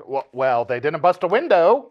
So And the times that it wasn't locked and the window was broken, while few times it is because they saw something in plain view that was valuable enough for them to take the risk to break the window out. but I mean, how many of you know, we've all got key fobs and stuff now. How many of you lock it and then check the handle to make sure it's locked? Mine unlocks if you do that. Yeah, mine too. And that's even worse on some of that stuff now. But even there, like even the people that swear to me that it was locked, they swear it was locked because they pushed the button on their key fob. Oh, but see, mine's always That is not confirmation that the car locked. Mine's super locked because I hit that thing like 10 times walking away from it. I don't know why. I don't know if it's going to make my car more secure, but by God, I know when I walked into this building, my car was locked because I made the horn honk like 6 times walking in the door. And of course, I also know if why. they're going to get in there, they're going to get my, let's see, I've got a City of Borger pin, maybe my custom sunshade, you know, for the Audi, you know, if they've got another Audi, they can take my custom sunshade and probably some napkins. But with that being said, lock your house, lock your car, take your valuables out of it. And that right there is a huge deterrent. Because if the car's locked, most of the time they're lazy and they're looking for a crime of opportunity, they're going to move on to the next one that's not. Or they're going to look in the window and go, yeah, I don't really see anything that's worth me getting in trouble for to break this window. And Why is don't a you warm try it?" car worth no car? Remote start. A couple of places in town sell it. If you don't have it on there, go put it on your car. Remote start where it's locked. I bet more than half of the vehicle thefts I've worked in my career were somebody warming it up in the morning. Or parked at the convenience store to run inside and left it running unlocked. That's a big one. Once again, we live in a great community. However, we still have people that will take advantage of our good people when they can. Lock the doors, remove your valuables. If you have a handgun or something else, purse that you have in your car, take it in the house with you.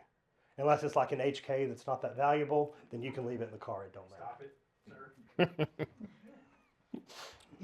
Corporal Gibson still carries an HK, and I like to gig him about it every chance I get. I really have nothing against it, but it's fun. Because I think you're the only one that carries one, aren't you? Yeah. Trust your instincts. If something doesn't feel right, it's probably not right.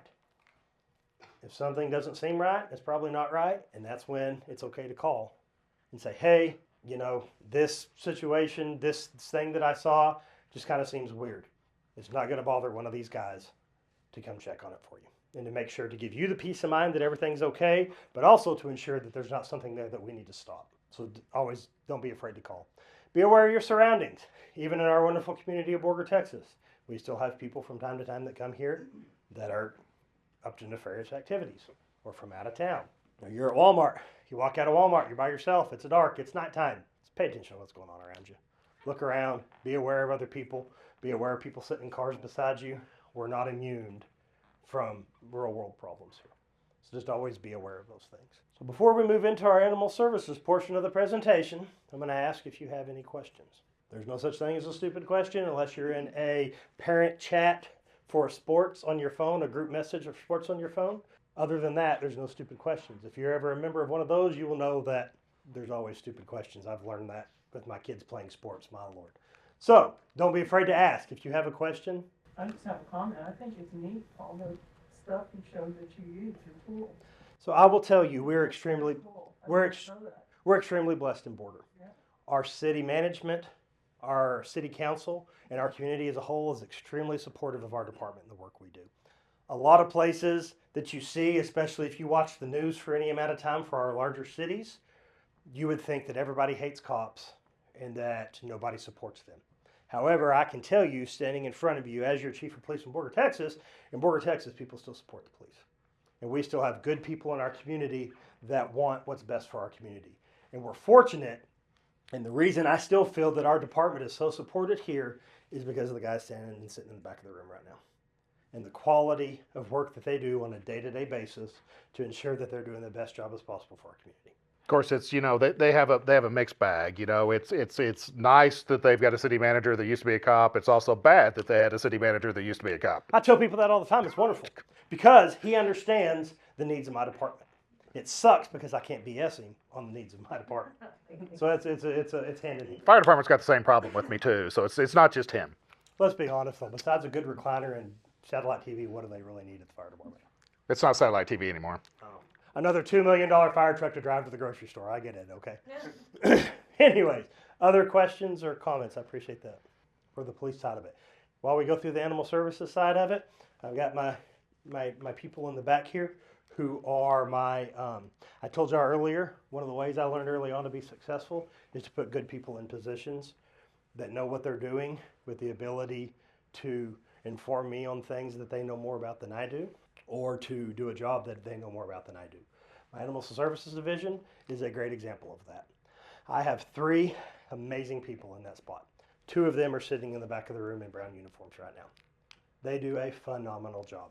I could not be more blessed, and our community could not be more blessed than what we have in our Animal Services Division.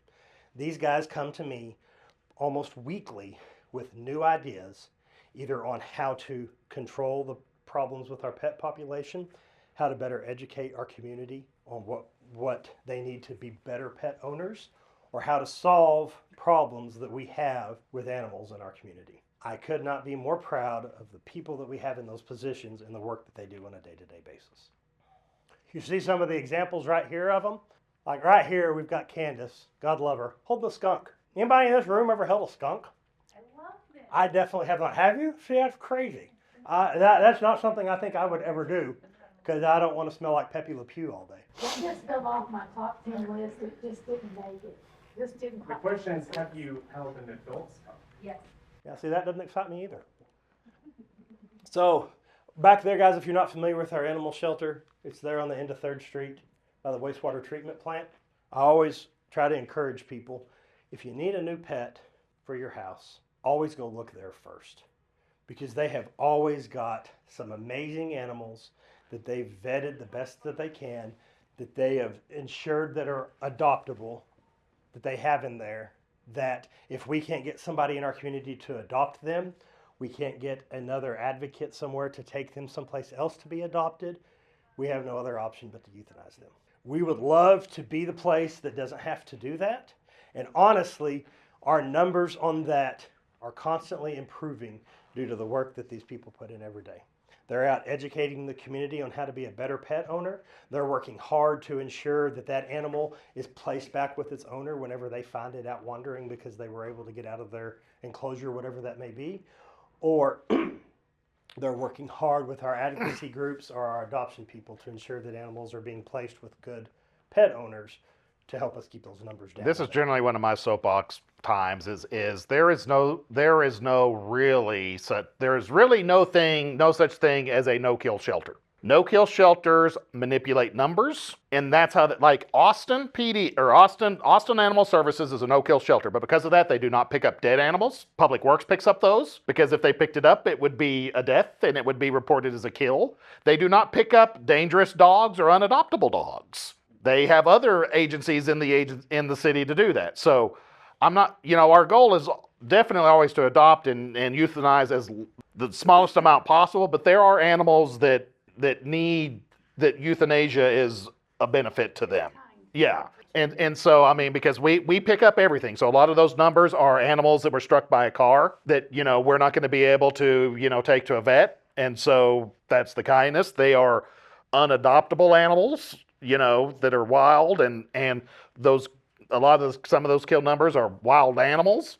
So I don't want you, my point of all that is don't necessarily focus on being zero kill. You need to focus on being low kill, because there are legitimate reasons to deal with that. And that's something that these guys work towards every single day, is to try to as many good adoptable animals as possible to get them to a good responsible owner as opposed to having to euthanize. Euthanize for the community. So if someone has an animal, if a pet or anything like that is sick and they can't afford the vet, come talk to us. I will say that they have. Taking them to the vet, we've had them several. You can do that. That's a great thing. Yep. It's quite large. They have a heart for to do the job that they do every day, which is an extremely difficult job. They have the heart for it, and they have the compassion for it, and they do a fantastic job at what they do. It is a service. Your taxpayers pay for that. I mean, we want to recoup some of the costs, but we're not out to make profit on any of that stuff. What I normally say in like Leadership Borg and all that stuff too is if we've got, I mean, we're not euthanizing because we're out of budget to buy food. We're going to buy food and we're going to feed and keep animals as long as they're mentally acclimated. We're not, they don't hear from us, but, well, sorry, you've already used all your food, so I guess you're just going to start euthanizing everything now because we ain't buying any more food. Well, to be honest, it's a lot cheaper to buy food than it is to buy the euthanasia drugs. So, I mean, we're not, when I very first got onto the council in '04, they had their 3 days and they were being euthanized on day 4. That's just how it had always been, and that's just what they did. And so that's not that way anymore. You know, the shelter's been expanded a little bit. Of course, last week we talked about, you know, some of our future plans, you know, hopefully getting some of that working through. But we're going to want to recoup our cost on the drugs and a little bit of fee for that. But it's compared to what the vet charges you. So in addition to that, if you look at any of the numbers for any either similar size communities around us or even some that are larger, our budget for our animal services for just the feeding and the care of the animals that we have in our care is 2-3 times more than other surrounding communities. Like, we take care of the animals. When we have them, we take care of them. Well, they're more focused on trying to do what's best for the animal as far as adoptability or exploring other avenues as opposed to just doing on that 4th day euthanizing them and moving on. Yeah, that's, So if we have to keep an animal if we keep a dog, we've had dogs that we've had in our kennels for 2-3 months.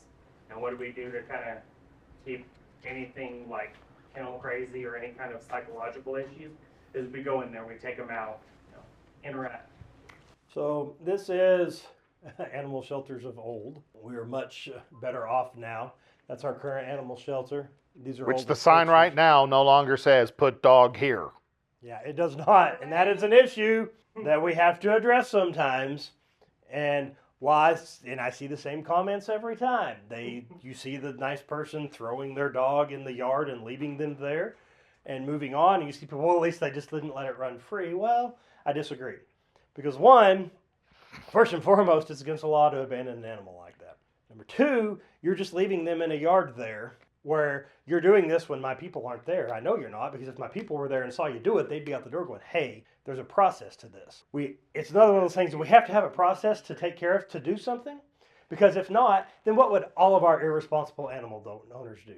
They don't want to take them up there, or they're less motivated to take them up there and surrender them because they have the shame of basically going to them and going, hey, I'm a crappy pet owner, and here.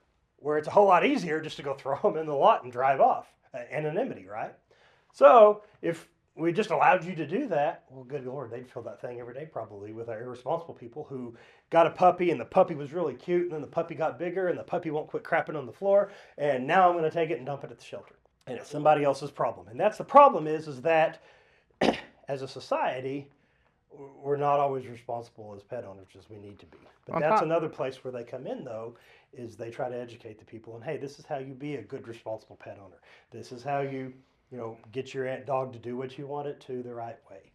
But back on my soapbox with the dumping off animals, the other problem is, and just a quick example, but let's say we somebody throws a Chihuahua in there because they're annoyed by it, which is understandable. And then the next guy comes and he brings his St. Bernard and throws it in there. Well, what's that St. Bernard going to do to that poor Chihuahua? My poor guy's going to show up the next day and it's going to be a massacre inside of that kennel. And there's going to be nothing left of the St. Bernard. Probably. And just since it's our centennial, I find this kind of funny. So I found this. So in February 1927, the City of Borger adopted the first animal ordinance. It was an ordinance creating a dog catcher and providing for the collection of dog taxes. And so in 1927, you could let your dog run at large as long as you paid the registration fee and had him tagged. Well, while he's searching for that, the other side of dumping animals is, yes, it's illegal. Yes, it's dangerous for, like Chief Davis said. The other side is, look at where the shelter's at. Look what's around the shelter.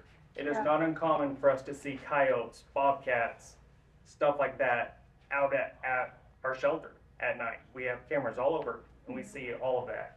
So it's been a couple of years, but whenever we had someone that dumped off a crate of puppies, I showed up the next day, there was an empty crate. Yeah, so in 1927 is hereby provided that the dog catcher impounding said animal shall receive as his compensation 25% of all money so collected. you bet. Tell me everything. Tell me what's broken. Tell me what's broken about that system. Can we bring that back? But the other thing that amused me with some of the things that we found through our Last week I brought in 8. through our city, but through our reading back through the old city ordinances and such, is whenever they made an animal control supervisor, they called him a pound master. And I told Daryl, our supervisor, that I was going to get him a desk tag that said Daryl Milam Pound Master on it because I thought that was hilarious. Well, it'll be unlawful for the owner of or any person having the custody of any female dog in heat But it doesn't say female dog. I'm just going to throw that out there. to allow the same to run at large within the city. In addition to the penalty to be imposed, any police officer may kill such female dog found at large. I know Carmona no longer works for the city. It's funny how things have changed in the last 100 years. So if you look up here, if you haven't ever been inside of our shelter, you have different, see the different kennels and such for the cats, for the dogs. Another thing that our guys really work hard at is trying to ensure that they have the best setup as possible to be able to safely house as many animals as we can while also staying inside of the state regulations. Every year we have to pass an inspection by the state of our shelter to ensure that we're doing everything the right way. I am proud to say that is something I never worry about. In fact, I would probably put our shelter up against any of the others in the Panhandle. Once again, the quality of people that we have working there that are proud of what they do and take pride in their job, and they make sure things are how they're supposed to be. If you've never been up there, like I say, go up there sometime. Don't go back to the adoptable dogs unless you're ready to get one. At least I can't. I don't like going in that part because it never fails. One of them I'll feel bad for.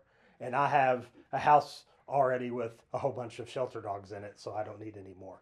But seriously, your next pet, go up there and give them a chance because you'll find you an amazing animal in there, I promise. And there are cities even in Texas that require registration. Now, I will say that remember that the city, we derive our authority from the people. And so, there's always a balancing act between what you can enforce and what you can't, depending on what the majority of your residents feel, because, you're getting the authority from them.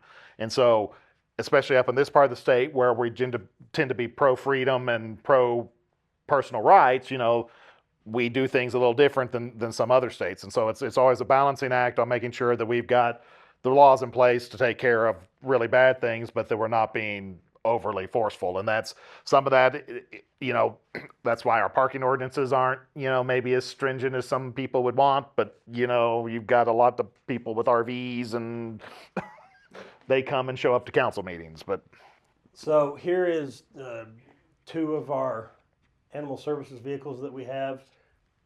These have a different kind of bed on them that we went to a few years back, as opposed to the ones that we'd had that just sat inside of the bed and didn't offer near as many options and also tools for them to be able to utilize. If you look in that bottom left corner, you notice that it has the kennel that's out and lowered.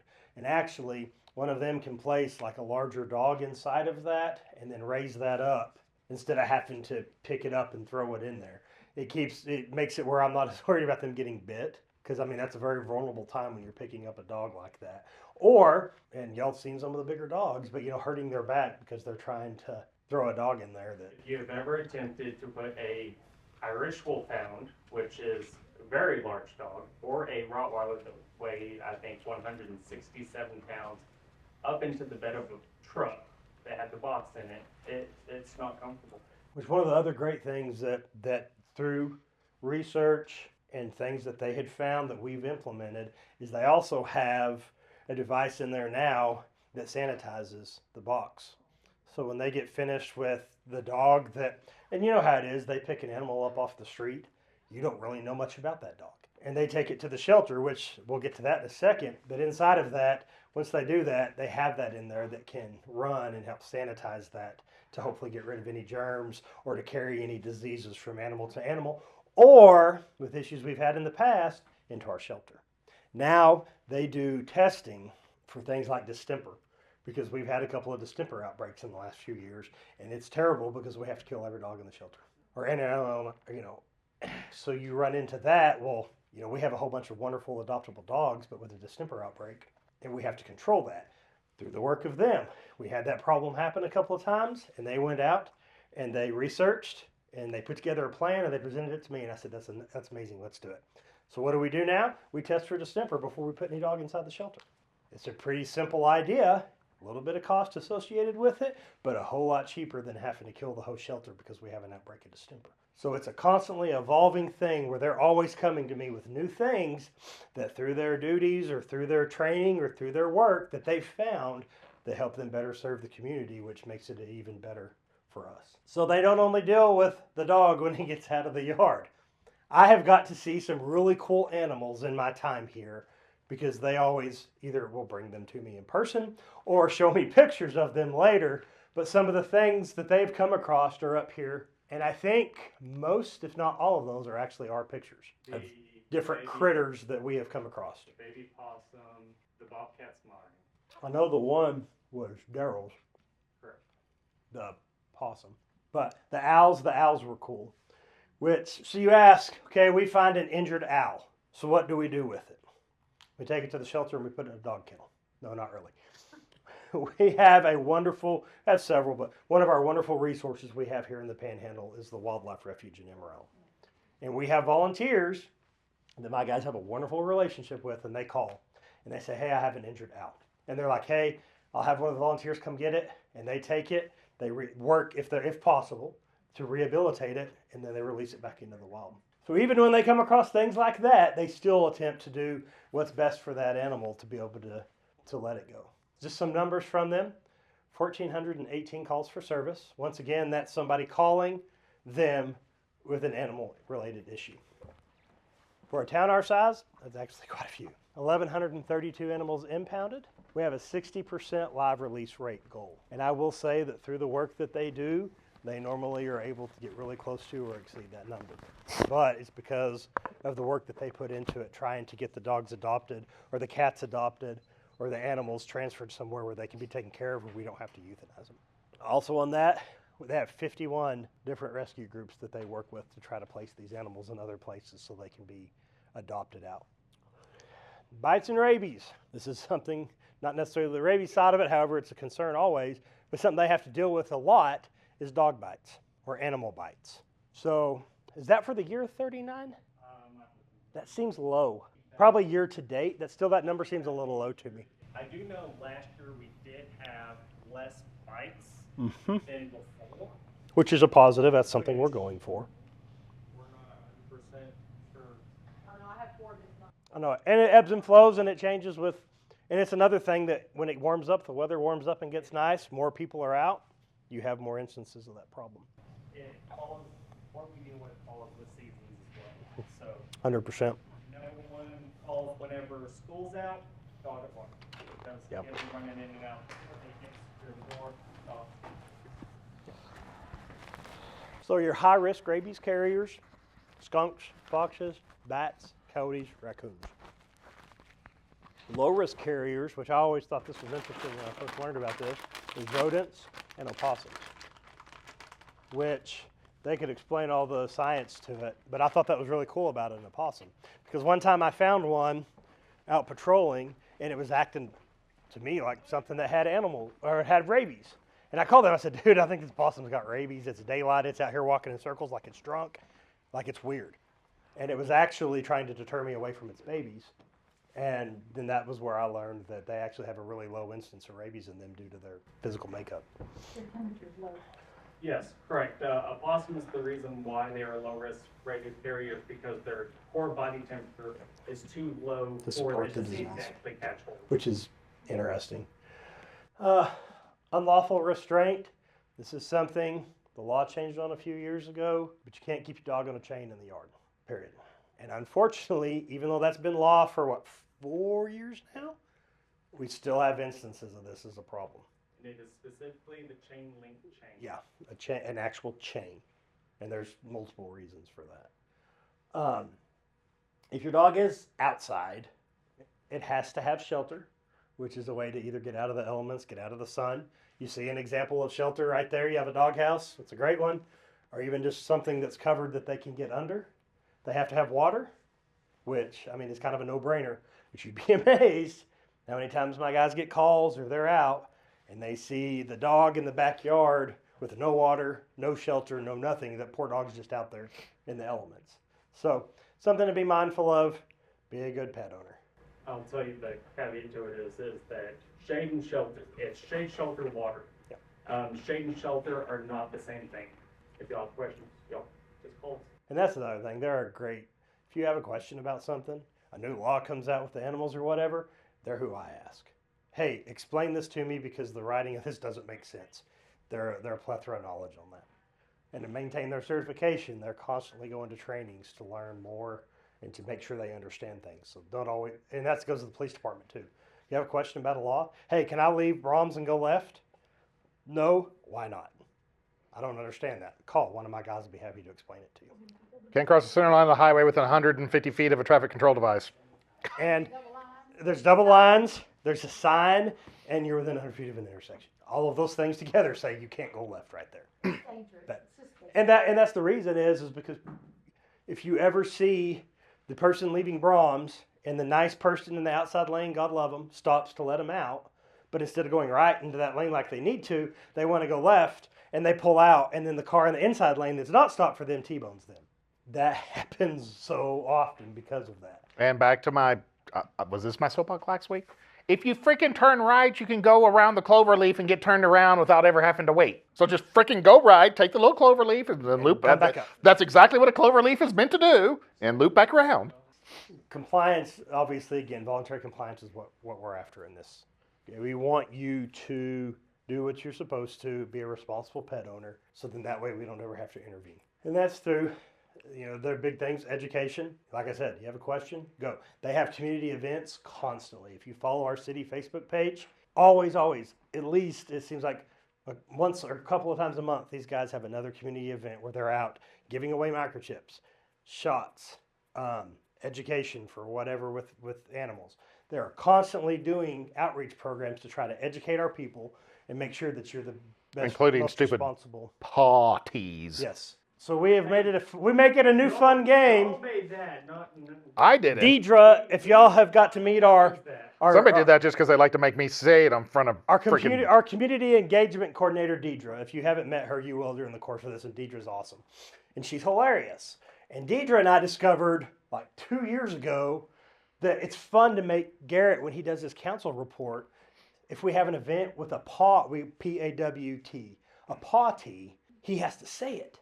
So anything that we do, we try to call a party of some. Watch the council meetings when he does his report. If the animal control did it, he'll have to say it. It's so funny because we make sure that we write that down on their party. So I tend to be somewhat straight-laced, so they, try every opportunity to, So that's Deidre. One of these days is going to come with a pink slip, but... I'll blame Deidre, but that's kind of one of our fun things that we like to do. So any event that we do that we can call a party is going to be a party. Okay, so we've covered our I didn't animal say services, they weren't big hits. Animal services, police department with 1 minute over. I thought I did pretty good. Questions? There's not a dumb question. Like I said, unless you're... I just have a statement. Last week I called because I had to call because there was 2 dogs running down my street. And I have a couple of dogs, and they were coming to the fence, and I was just like, and they were pit bull dogs. But I called, they come right out there, and they were very nice about getting them dogs. I mean, I shoot mine in the house and stuff, but they were right there. It was great. I was just like so impressed. I mean, I've dealt with them before, a lot of different things, not bad things, but usually all good things. But I was just like, oh, thank goodness, because, I take care of my dogs. I built my big old sturdy fence to keep my dogs in, keep dogs out, and Well, we use them at the transfer station, every so often when we got a raccoon or something. Oh, yeah. Can't handle They it. do a great job. And I'll tell you something that they deal with that I won't is snakes. Yeah, negative. Like they'll go out. no. I will tell you, No. I you shoot can it. pass this on I'll to shoot it. everyone. If you have a snake problem, don't call her. I'm terrified. I'll come to you. We'll make sure not to send Candace. We'll send Jared. I have- Carol has so many videos of me. At one point in time, we were in the backyard training, and he was like, "Here, get it," and it went like chow at me, and I threw my snake dogs and ran and jumped on the top of the truck. That's no different than Terry Don and dead bodies. I was gonna say, well, with that being said, we have officers that will do the exact same thing when you've got this big bad cop that'll deal with anything that most people won't deal with, but yet that snake he wants nothing to do with. And so something that we like to say in the animal services world is that cops are amazing, but they need heroes too. That's why they call us when they're stuck on a truck because a dog is barking at them. That sounds like something a firefighter would say. It But- sounds like something true. Other comments or questions, guys? I hope that this has been Since you're older informative than for I you. wanted to tell you, I'd already told Gary. I that. appreciate that. I enjoy getting Well, to and hear.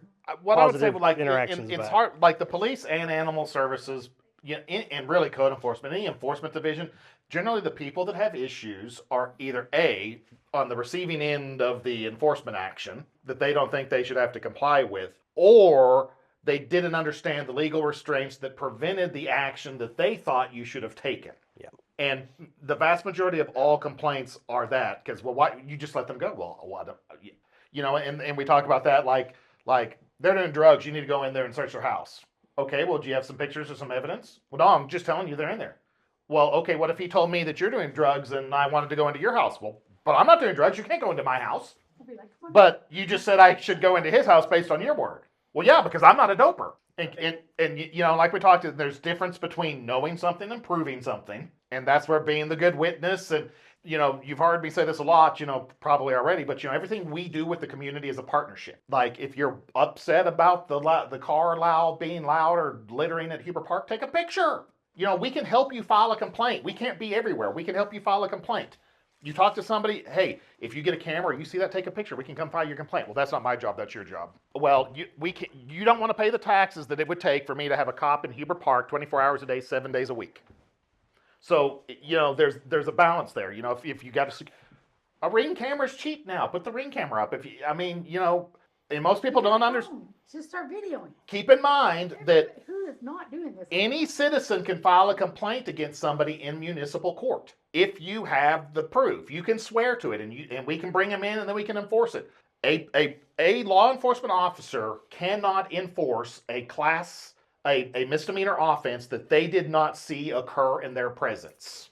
There is nothing that an officer can do about that. You've got to file a complaint. You've got to fill out a witness statement. If you won't do anything about that, and that's the same thing on the animal side too, there is nothing that anybody at the city can help you with. If you're not willing to put your name down on an affidavit, if you're not willing to help us.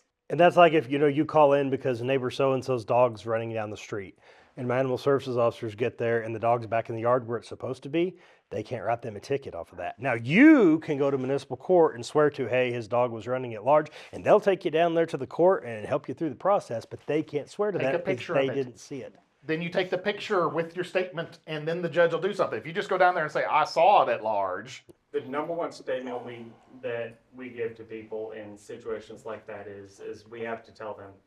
It's kind of like motorcycle cop driving down the road, right? Someone flags them down and says, hey, that red car was just speeding through that school zone. You drive a red car, you just happen to be leaving McDonald's at that time, so motorcycle cop should pull you over and give you a ticket, right? Yeah, but it wasn't me. So you tell me that black dog in that yard was running loose. And it's the same thing like with the speeding violation. You call in a reckless driver, hey, this car's running 90 down Cedar. Okay, my officer gets over there, officer finds the car. Now, this is kind of one of the issues with having a big, shiny black and white car. But they see that, well, is that guy probably still speeding unless my officer catches him before he sees him? No. So can my officer go stop him and write him a ticket because you said he was speeding? Also no. So that's kind of where sometimes we're into, well, that cop saw him and he didn't stop him. Well, my officer, he didn't have a violation. He can't just stop him to stop him. So sometimes just the misinterpretation of certain laws by people lead to things where they're like, hey, they didn't do that right. Well, actually, he did what he was supposed to. Well, and I will say that the generally, as a supervisor at the police department, 80% of the complaints that I took were generally one of the subordinate being in a hurry and not taking the time to explain the process or what happened. It's not really that they did anything wrong. It's just you didn't understand, so you thought they did. And 80% of all complaints I could deal with was just taking a little bit of time and explaining it. And sometimes there are legitimate reasons, and like we talked about, sometimes people just have bad days and they're in a hurry, but we try to reinforce that just to take time. But there again, at the park and all those things. I mean, we've got to have the community's partnership. You can't. I can't expect y'all to do everything, and y'all can't expect us to do everything. Well, you have to give to get. I think one of the biggest complaints that we get is, so on an aggressive dog call or a dog at large call, well, it's an aggressive dog. It's always out. It's always out. Can't you just take it? No, we cannot take their property. If it's their property, you cannot take it. Same thing is a bicycle. You see a bicycle on them and you don't like this, you don't like how it looks. So you want a police officer to go take that bicycle off their property. They can't do that. And we talk about that a lot in code enforcement too. Yeah, that's Especially if the dog is still on the property, we can't just go take the dog. Or if we've never seen the dog out, but you see it out every day, it comes after you every day, we go out there and we don't see anything, we cannot take their dog. But you're also not taking a picture. You're not filling out. You don't want to go to the courts. You don't want to do anything to help it. I mean, back in the day, it'd been like, oh, because you didn't have cameras like that. I got a picture, but I got. everybody's got a camera in their pocket right now.